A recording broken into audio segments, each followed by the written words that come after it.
Hello everyone, welcome to my research solution. I am Dr. Deborsi Jana, young scientist and consultant statistician. This channel is created to guide you through your research work such as project writing, thesis writing, publication, synopsis, discussion, and result analysis.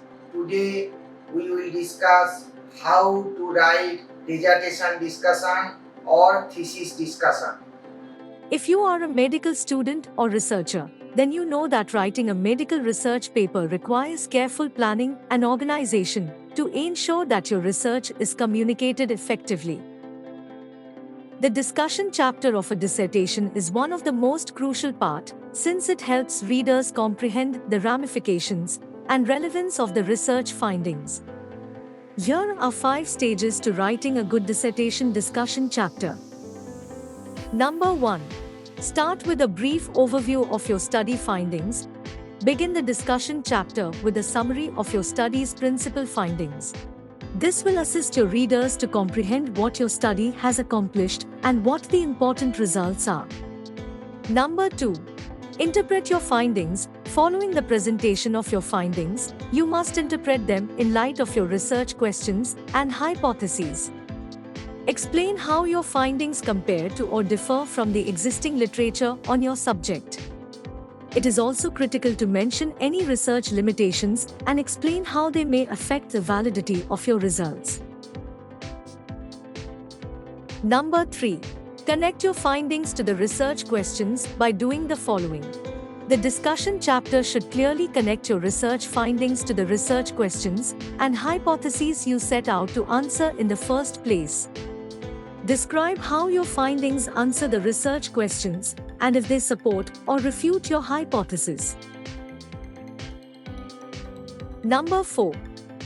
Determine your research's consequences. The discussion chapter should also describe your research's practical and theoretical implications. Explain how your results add to the current body of knowledge and how they could affect future research and practice in your profession. Number 5. Finally, consider the following. Lastly, the discussion chapter should conclude with a clear and succinct conclusion that summarizes your research results and study implications. Emphasize the essential aspects of your discussion and restate your research's important findings.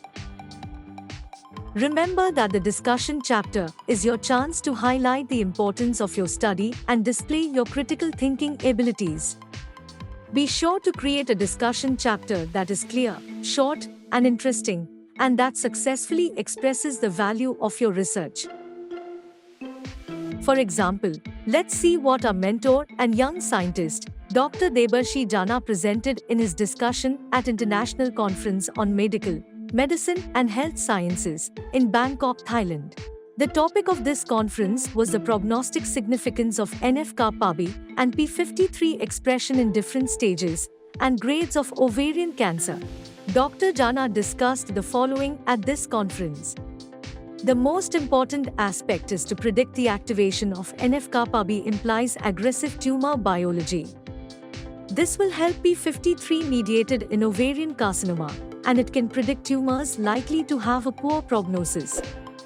Patients with NF-kappa-B and P53 positive tumors need to be treated aggressively in clinical practice. The prognostic significance of ovarian cancer was dependent on A. Clinical factors, B. Molecular factors, C. Histopathological factors. Like this video and share it with a fellow postgraduate medical or PhD student. And do subscribe to our channel for more such content. Hit the bell icon so that you never miss a video. We provide full thesis guidance, publication in NMC-approved journal, data analysis and interpretation, and scientific support. Thank you.